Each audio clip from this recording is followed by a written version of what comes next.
Hey, Dante, how's it going? Good, good. Just so Chris was saying that he wasn't able to touch a ball for like 2 or 3 months, and obviously this is, staying at home has meant different things to different people in terms of their ability to work out, get shots up. Kind of what was the process for you in terms of getting back onto a court, getting workouts in, and kind of getting yourself back into game shape or close to it? Initially it was tough. Not being able to get in the gym, like abruptly is kind of tough mentally, just because we're going through a great season. But I had a lot of at-home workouts, a lot of running outside, and then finally, when we were fortunate enough to get into the gym, that's when I kind of tried to go hard because you only get a certain amount of time. So in that short amount of time, I just tried to go as hard as I could possibly could, just so I didn't lose a lot of conditioning. That's the biggest thing for me. Eric Name with The Athletic. Hey Dante, your the start of your career has kind of been disjointed, where you have the injury, you're out for a while, and now you are having this kind of breakout season, and it stops abruptly, and now you've been out for almost 4 months. Like, how are you trying to balance this? How are you trying to come back? Is it the same approach you had with the injury? Like, how do you even try to approach this mentally?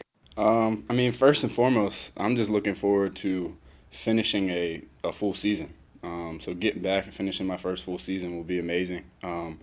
But honestly, mentally, we just have great vets on our team that kind of keep me in an everyday mentality. If you can get better every single day, it doesn't matter what happens with the season because once we get back, you'll be ready mentally and you'll be ready physically. So they kind of make it easier on me, and they're always talking to me, calling me, and we just have great vets on the team. Lori Nickel, Milwaukee Journal Sentinel. Hey, Dante, I know this team always feeds off of each other, even in practice, the best defenders going against the scorers. For these individual workouts, how much have you missed, going against Giannis and Brook down low, seeing them, or Bledsoe and Wesley, right there? It's tough just because as players, you have to use your imagination during this time. So I think that's the positive I'm taking out of it because once the game starts, I'm using my imagination on where defenders are going to be, how they're going to cut me off. So then once I get into the game, even practice down in Orlando, once that happens, I kind of mentally prepared myself with my imagination on how those things are going to play out. So just so I'm right, you're visualizing somebody there, right? There's not an assistant coach and standing on the court or anything. I'm visualizing like the entire defense, just in terms of how I plan my workouts mentally. Is you're not going to dribble from one side of the court to the other just because when you're playing in a game, there's going to be five defenders and four other offensive players. So the way I do it is I'm envisioning where those players on our team would be in those spots, and I'm trying to stay within a narrow lane to kind of just limit my dribbling. Thank you. Yep. Malika Andrews, ESPN.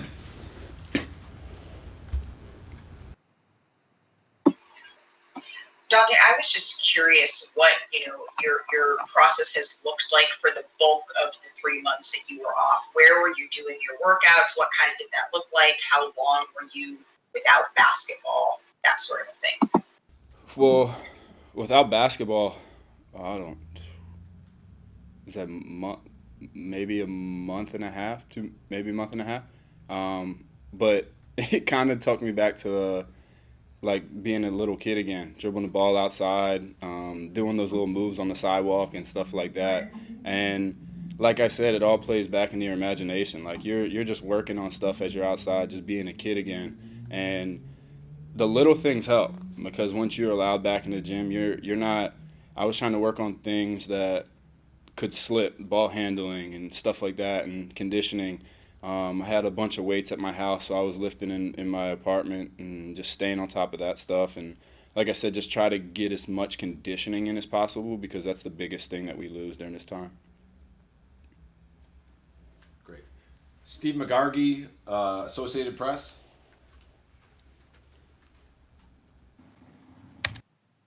I was just wondering, you're pretty much assured of the number one seed already. With that in light, how do y'all treat these last 8 regular season games, and how do you think it might be different this year than maybe previous seasons when you're in the stretch run of regular season and the seeding's already intact? Well, I mean, these next few games are our most important games just because they're our next game. So every game that we play is our most important game, and we take that as it is our most important game. So we know coming into this we've had a long time off, so we need to handle business when we get in there and kind of set things up for how they're going to be going into the playoffs. Lance Allen with WTMJ TV.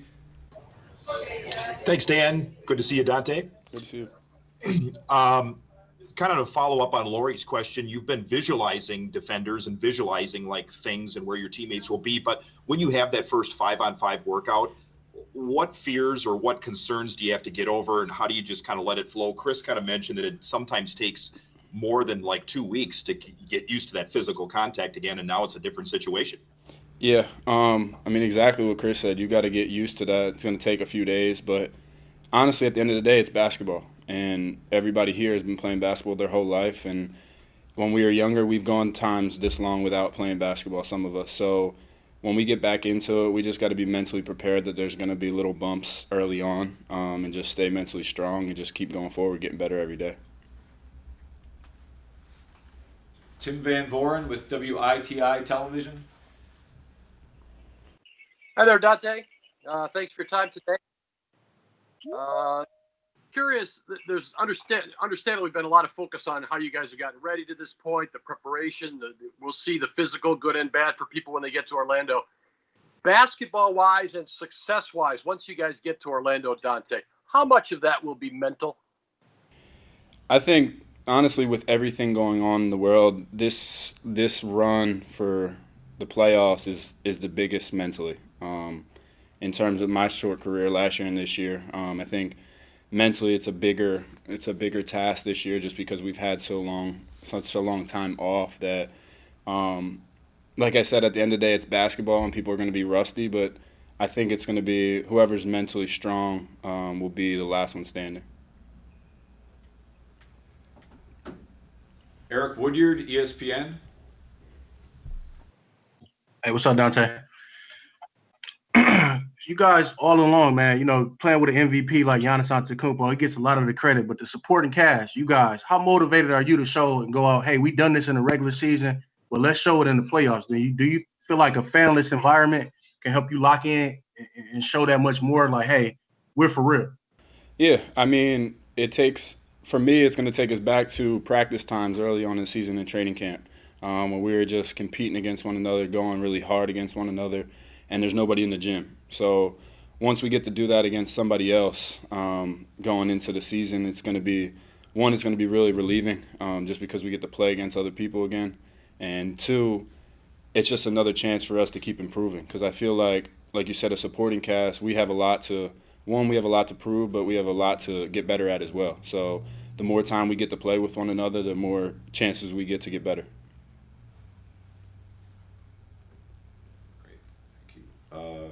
Kane Pittman. What's up, Donte? I'm doing pretty well. You spoke about the things you've been able to do in the layoff a little bit here. I know you've been doing some rehab as well. You already played double the games you played in your rookie season. So in a kind of weird way, do you think you've been able to physically benefit a little bit from having some time off? How is your body feeling?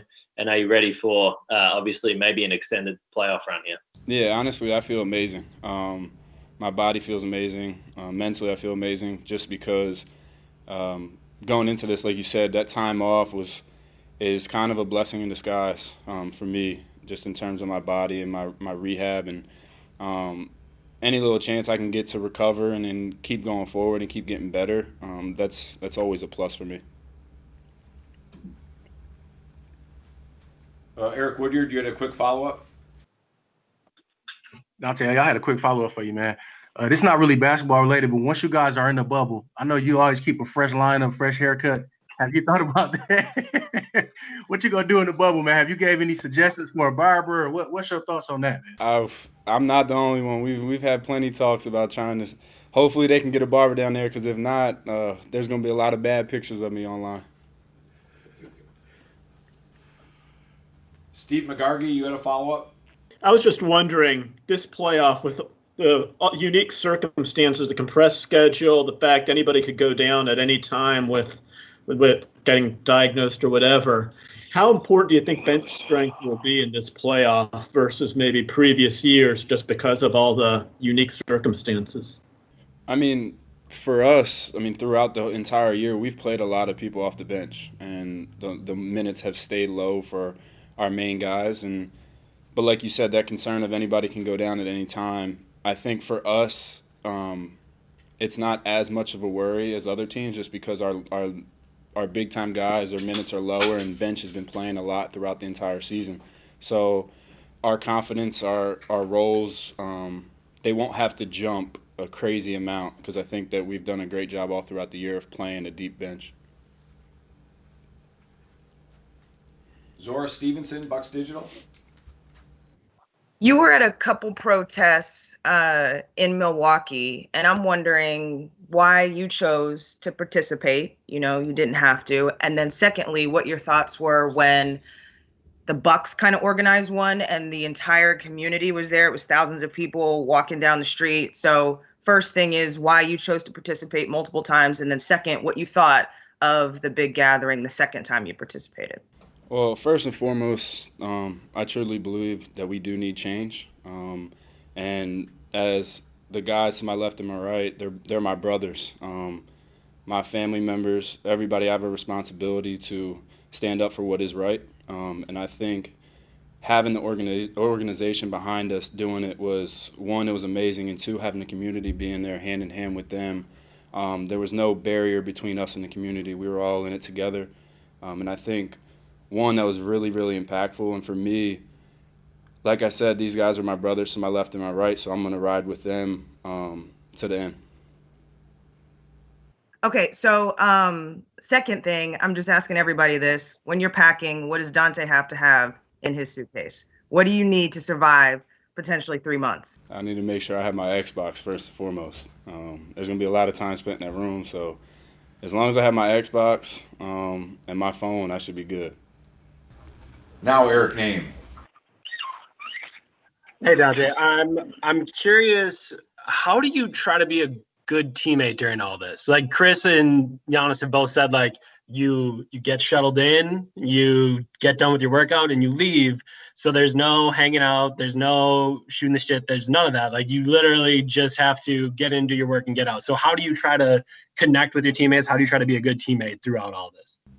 For me, being one of the younger guys, I'm trying to get all the older guys on the video games with me, and it's actually worked. We got a bunch of guys, so that's how we interact. We talk, we play video games together, and we're always on the mic, chopping it up with one another. So that's kind of our communication, and it's good for us because throughout this whole time off, like we've got more and more people on there, and we've been talking more, and it's a lot of fun. So.